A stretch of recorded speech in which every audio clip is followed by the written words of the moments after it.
Hello everyone, I hope you're well. My name is Tim Sheehan, editor of the Brewers Journal, and we're here today in Holts Yard in Byker, and that's the home of Full Circle Brew Co. And it's a pleasure today to be joined by Ben Cleary, the founder of Full Circle. Correct. Hi guys. How are you doing? Yeah, really good. Excellent. Really good. Well, thank you for having us. No problem at all. Anytime. It feels like a long time coming. It has been, yeah. I've seen you a lot of Brewers lectures, but never in person. So. To my shame, this is only the second time in my life I've been in Newcastle. Oh, it's shocking. Well, you've got to go to a place in town tonight if you get the chance. A place called Cozy Joe's. Cozy Joe's. It's wonderful. You can tell, and horrible all at the same time. That's fine by me. You can tell it's a good part of the world when everyone has at least half a dozen suggestions. Yeah. And there's a bit of crossover against some good names, and then everyone's got their own places as well. Yeah. No, I mean, Newcastle is known for craft beer, actually. Not outside of London, but in the northeast, Newcastle's a great place for craft beer. It's got some wonderful brews. Do you think it gets overlooked compared to some of the other big cities? Yeah, big style. I mean, a lot of people don't even know Newcastle has craft beer. The first festival we did down in London, they said, Newcastle, it's got beer. Yeah. So, Newcastle Brown, it's where many of course it all began. I still love that beer. Many don't. Newcastle Brown, there's some big brands from up here. From over the history. So, do you think that there is then a little bit of a kickback of people going, you know what, we've got a great brewing heritage here, London, Leeds, Bristol, Manchester, rightfully get a lot of credit, a lot of great brewers, a lot of great people, great businesses, but as you said, sometimes you guys get overlooked. We do, and unfortunately, I think the biggest thing is that there's so many great breweries locally, but many of them don't want to grow outside of the local areas, so they don't get seen as much as many others. Leeds and Manchester are havens for it in the north. Yes. I always don't class Manchester and Leeds as the north for some reason. But they've got some wonderful beers, wonderful brews. So Ben, obviously you talk about some local breweries that are happy to exist, and as is their prerogative within this sort of geographical confines. Yeah. Full Circle, from where I'm sitting, are clearly not one of those breweries. We'll touch upon that later. But with that in mind, 2023, I don't know where the year's going, quite frankly, but you've got a lot of exciting projects going on here. It seems to be full steam ahead. Yeah, it does. Life has become much busier. We've been going for 3.5 years now. We started in COVID, so first batch of beers released on Friday of lockdown 1, so it was possibly the worst ever time. No, I wouldn't say in history, but it's pretty close. So we had to do a lot of different things to stay afloat. But year 3, now we're coming at year 4. Shackles are off. Okay. So we now don't have these huge global constraints that we had prior to that. So we've been very lucky in that actually starting at that time was very helpful for us. We were able to be super agile. We didn't have keg stock at all when we first started, really. And oddly enough, our first ever pub account was a year after we actually started trading, which is crazy. Wow. But again, there was no pubs were open, so we followed a very different model. But, and it seems to have stayed that way. Yeah. So this year's very busy for us at the moment.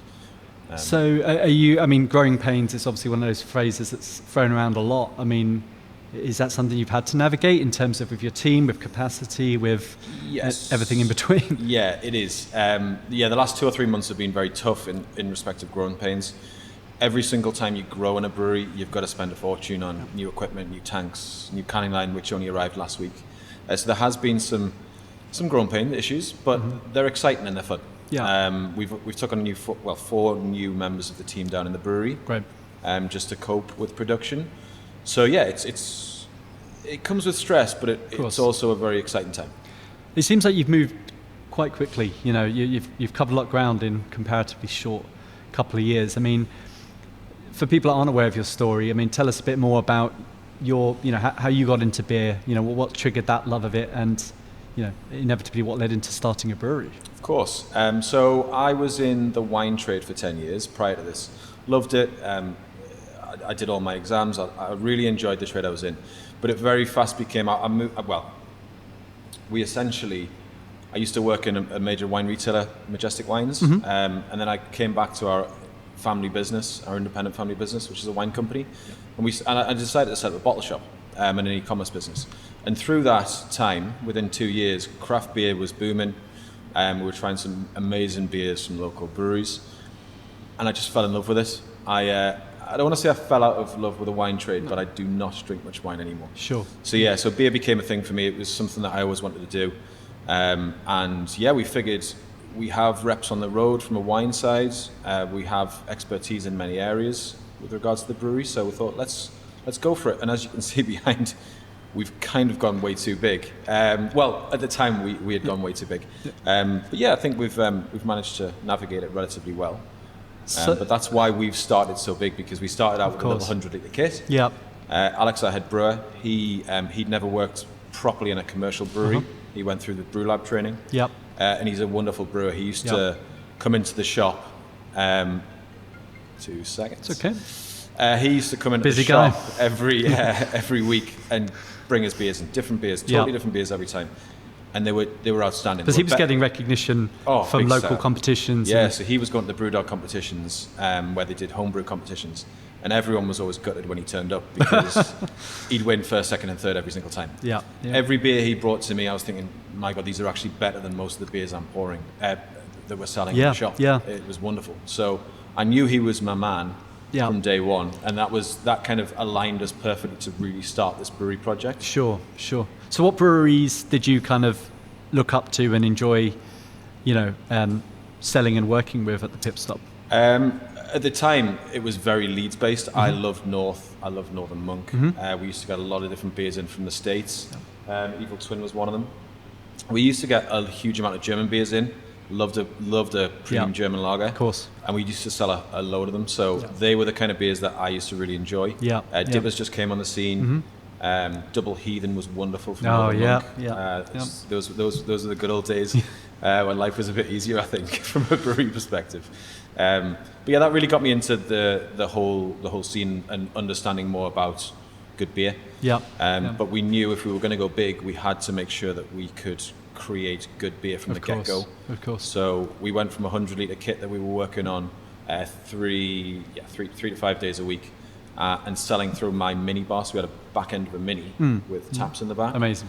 So we used to sell it to the customers, because ultimately it's not what we think, it's what they think. Yeah. So we went through about 6 iterations of the cause, and then I think at that point we said, this is the time to invest. Let's go forward. So were those early beers from Alex ones that kind of aligned with your tastes, or did he kind of almost make you look at things from a different perspective? No, I think we both had similar views on this. We wanted to create 4 beers. They were always going to be pales. We've created one that's more of a gateway beer, Hoop. It's American Pale Ale. So it's gluten-free, it's non-hazy. And that was kind of, if you're not a big fan of craft beer, this is a really good gateway beer to get into it. And it's actually what we nearly sell the most of right now. Fantastic. Was having a core range very important for you? Yeah, it's a difficult one. Many breweries just go seasonal. Many breweries just core and then in betwixt. So we figured we wanted to sit at that middle point, which was the hard part. Between commercial and craft. That was kind of where we wanted to go. We went very heavily craft initially. But as of this year, we're trying to build a bigger audience, a bigger brand, and ultimately that commercial element will always come through. No, of course. I mean, you talk about a big kit here, but I call that future proofing. That was the plan. So if you look at how much it costs for an extra 10,000 litres in FV or the brew house, it's not a great deal. So we figured, invest once and hopefully, well, not invest once, but hopefully invest for the long term. Sure. And we saw the bits of equipment coming in on that very sunny September day, and we thought, what have we done? What have we put ourselves into here? But it's been a wonderful experience. It's very creative. It's very exciting. Who are your main suppliers on the equipment side? SSV. Okay. So we wanted to give ourselves the best opportunities. We saw SSV were making big waves in the market, and they were wonderful. Not just the kit, the aftercare, the help we got from their trained brewers really helped us, because from going from 100 to 3,000 litres, it's a big, scary move. And I did keep saying, Alex, are you sure you can do this? But he was confident, and fortunate we had James, who now owns Sure Shot. Indeed, Mr. Campbell.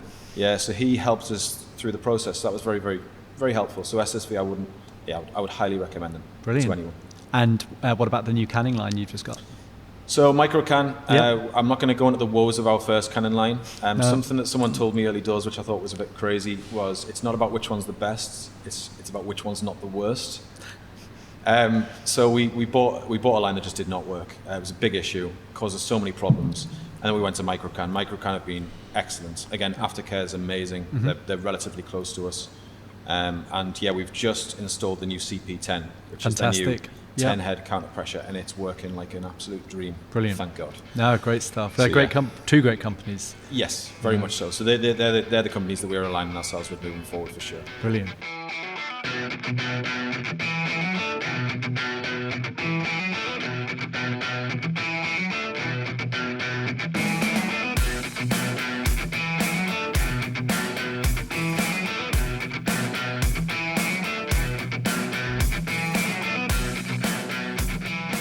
So you wouldn't obviously know, looking at where we are today, you know, of the tumultuous nature of the last couple of years for, you know, not just for breweries, hospitality, and everyone else outside of it, but you know, from reading around your story and speaking before, it seems that the sort of pandemic almost presented you with an opportunity and almost maybe put the brewery on a different path.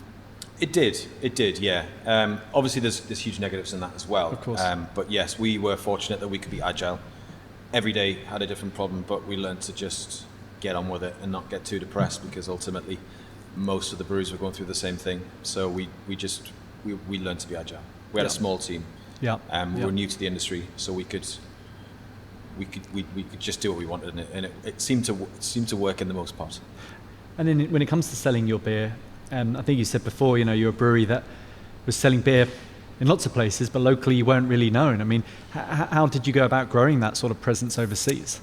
Yeah, so we've followed a very, very strange business model. I can't imagine many breweries have done the same, but it was, again, purely down to COVID. We got great Untappd ratings early doors, so within the first few months we were in the top 15 in the country, which got a lot of interest from the export market. So we ended up selling about 70% of our stock in year one to Europe, which was wonderful for us. Yep. We just wanted to roll ahead. And then obviously January of the year two was when Brexit kicked in. So that ruined our lives a little bit again. So we couldn't sell there for probably 6 months. That's flattened out, and things are going really well in the export market still. But because of year two, we decided, look, we should really be in our own country here. Sure. So Yeah. we did a big push on that, got into the right wholesalers we wanted to work with, and yeah, really focused on our local area. So it was a strange way of working, but Yeah. it seemed to work for us. So what advice do you have for people that, you know, are looking to export, or maybe have previously, but then have, for whatever's been going on in the world, found some, you know, hurdles to that? You know, is there any advice you have for them? Yeah, I mean, I'm always happy to talk to anyone about the export market because it's something I know a lot about. I do all the export sales. It's not an easy thing to do. Every single country has a different system when it comes to their duty. But I'm happy to talk to anyone about it, because ultimately, more English beer in Europe and around the world, the better it is for us. Yeah. Ultimately, it's craft beer against big beer as far as I'm concerned. So Sure. I don't see our neighbours who are 2 miles away as competition, because No.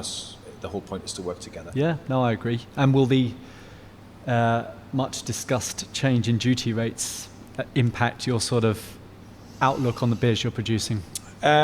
Yes, I mean it's going to impact everyone from an 8.4% and up standpoint. It's crazy how much that's gone up, astronomical, and it'll ruin the industry to a certain degree. It's frustrating because there's huge amounts of people who just want the bigger beers, and there's nothing wrong with that. No. And yeah, sadly it will change it, because if you want to go into those commercial markets, you've got to ensure that your average ABV is lower. So we are producing the 3.4% pale, which we're going to release, which you were Yes. drinking there, Little Predictions. Delightful It's called it that is for too. a reason. And we wanted to release a 3.4% micro pale that was going to be a little bit thicker than a table beer, something Yeah. that almost tastes like a 4.5%. And I'm hoping we've done it with that. You have, yeah. We were going to do 2 or 3 variations, but I was so happy with that one. We're going to roll with it. So that's going to become a new core soon. It's not just for duty reasons, because it doesn't affect us that much, but it's where the market's going. A lot of the market wants those 3% beers now. Yeah. Initially, that first year, it was just 7 to 9%. That's all people wanted, which was wonderful. It's something that we do really well. and then that just completely flipped on its head. Europe still want 8% plus. That's another thing for export market. It makes it difficult when everyone in Europe wants 7% plus. Yeah. Everyone in the UK wants 7% or less. So that's an interesting one to navigate. But again, it is what it is. Yeah, well, when it comes to the lower ABVs, obviously, as you said, everyone's got their own preference, and there is a movement towards these. But if they're as good as this, then it's not going to have and few I hope complaints. it gets well received, for sure. I mean, what struck me with Full Circle beers a lot of the time is that, as with this beer, there's no compromise on flavour when we move towards the slightly lower ABV beers. You had the fantastic collab several months ago with Hopsteiner. Yes. And, the aroma, the flavour, and the body was there. I mean, that's something that feels to me that is a real calling card of some of your beers, or actually all of your beers. It is. It's something that's really important to us. As we grow, we never want to. It can't be at the detriment of the quality of the beer. And yes, we're managing to reduce our prices elsewhere, not around reducing the quality or the level of hops that go into the beer or whatever else it may be. So it's really important for us to ensure that as we grow, that flavour doesn't just slowly decrease, the flavour and the quality, because these beers they're clearly not rushed either. No, so we attenuate our beers long enough. We never want to rush a beer. We keep them in the tank long enough that we never have hop burn, and that they always taste a little bit lower than they are. So it's a good thing and a bad thing. I mean, Looper, which is our flagship, Looper IPA 6.4, it's a bit of a dangerous beer if people start a session on a Looper, because it's very drinkable, very easy going, and within 3 or 4 pints after 2 hours, you can feel a little bit squiffy. So it can be a good thing and a bad thing. It depends how you see it. Looper feels like one of those beers, though. It feels like it's been around for longer than it has, I guess. You know what? The one of the best things for us has been when we started going to beer festivals and no one knew who we were.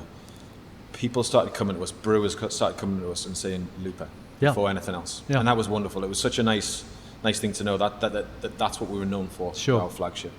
I've got friends as well that aren't, into the level of beer nerdery that I am, but they'll know that beer. And weirdly enough, that beer, as much of a craft beer that it is, it weirdly works well with anyone. So there's many people who don't drink craft beer and they just can't. This really works. It's super smooth, super tropical. It's almost a beer for all, which is very rare when it comes to craft beer in the big beer market. Well, at that ABV, it's hard to make a beer for all.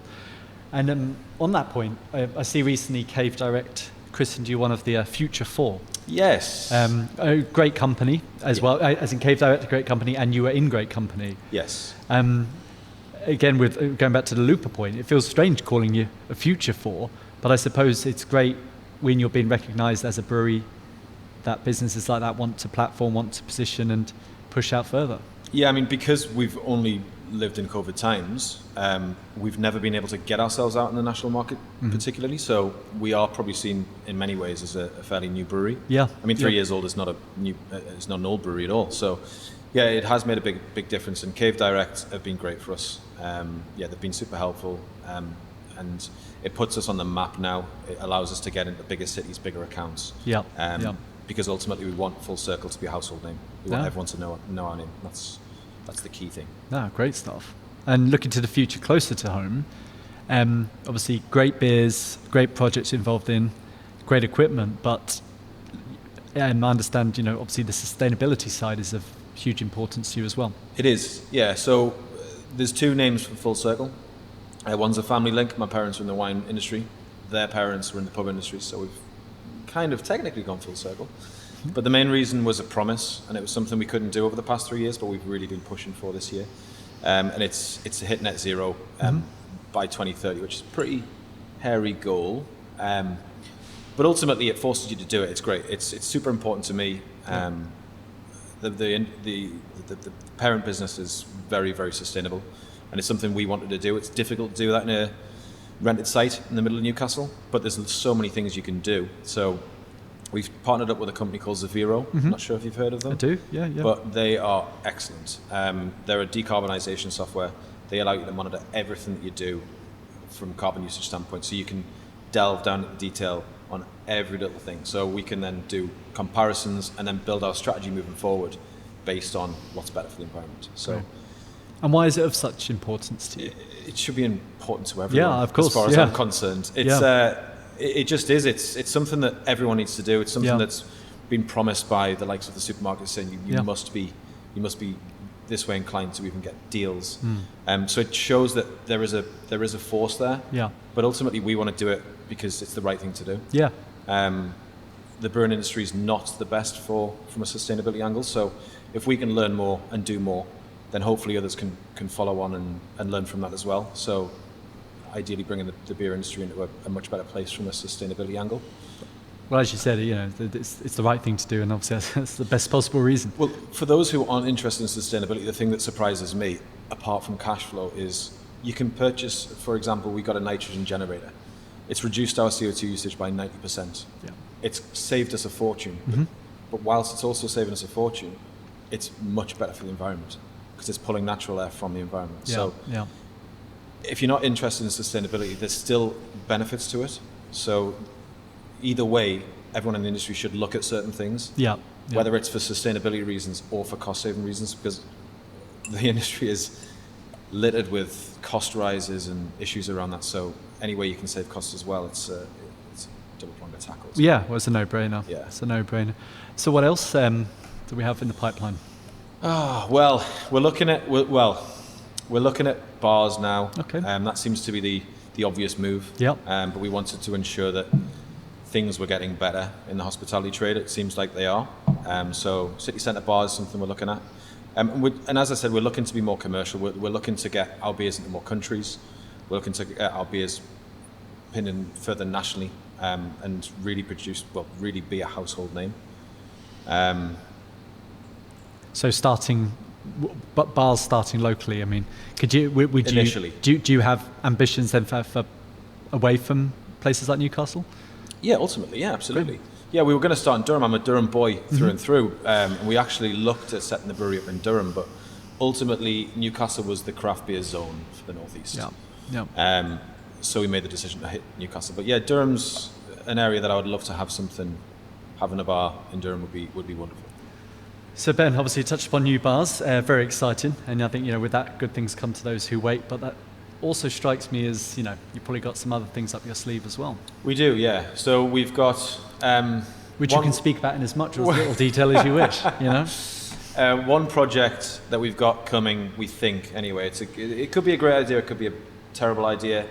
But it's a project that I'm not going to talk about today, but it's in the pipeline. Oh, sure. And the plan and the reasoning for it is to develop a new product, which is wonderful. Yeah. But it also gives the brewers more creativity. I want them to be able to choose the best ingredients, use the most modern methods to create something that's truly unique. Fantastic. And that might make you think, what the hell is he talking about? But we'll just have to wait on that one. Yeah. And whilst we're talking about creativity, when you are a commercial brewery, you can't be as creative as some of the smaller ones. It's just not viable. Yeah. So we really want to start working more on our Call of Quercus brand, which is our barrel-aged series. Yes. Yep. We've only really released 2 or 3 a year, and we're talking a couple of barrels at a time. So they're not. We don't do it in large volumes. How are they received? They've been really well received. The second year was outstanding. Year 1 was good for our first attempt, and the reason we went into it is we wanted to have a little bit of a USP and just specifically do wine barrels. Wine barrels are certainly harder to age beer in versus spirit barrels, but we learned an interesting lesson. And actually the barrel aging side of it's wonderful because you chuck a bit of beer in a barrel and you haven't got a clue what it's going to turn out like until you move on further. So we've learned some new techniques and we're looking forward to the Amazing. 3 releases that we've got coming this year and hopefully for next year because we're using a maple syrup barrel. Oh, beautiful. In November, so in a year's time we'll have a very interesting Imperial American brown ale with maple syrup. That sounds right up my street, to be fair. So when can we expect this year's releases to be seeing the light of day? Absolutely we will, yeah. So all Sharon bottles, 750ml. Yep. We've got, what have we got? We've got a base sour that we're going to have a little play around with fruit. Okay. That's in a Bordeaux barrel, Chateau Pauillac. We've also got Yorkshire Parkin Stout, Imperial Stout, which is now going to be horribly expensive based on the new duty. Yeah. Which is a bit concerning. That's in rum barrels. And then we've also got our Imperial American Brown Ale. Amazing. Which we do every November for our birthday. We've got that in whiskey barrels, bourbon barrels. Brilliant, brilliant. Well, hey, they sound absolutely delicious. Hope so. and I do can't hope so. wait.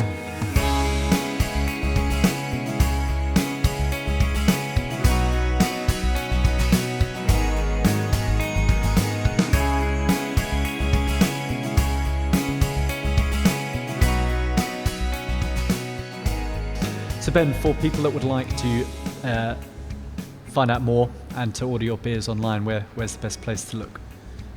I can't say our own web shop. There's huge amounts of web shops that'll sell our beers. You can get it in a lot of pubs now. You even said you got some of our beers down in London, so you can get it's wonderful to see. We're getting our name out there a lot more. Great stuff. But yeah, generally it's web shops around the country. Yeah. Lots of bottle shops. Great. And if you can't find any and there's none near you, please come to our website, fullcirclebrew.co.uk. Or even better, come to the beautiful tap room we have here. And what opening hours do we have here? Thursday through Sunday. So we're in Byker, then you've got Oosburn and you've got Newcastle. So Yes.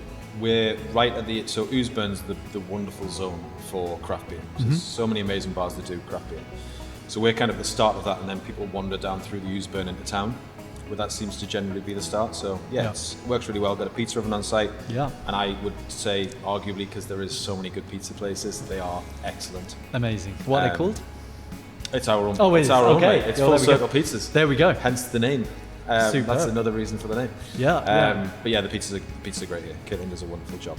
Brilliant. So yeah, come on down to the tap room. Yeah, I'll be back. Well, thank you, Ben. Well, thank for- you. So I'd like to say a big thank you again to Ben Cleary, the founder of Full Circle Brew Co. And thank you everyone for joining us, and I look forward to seeing you soon. See you later.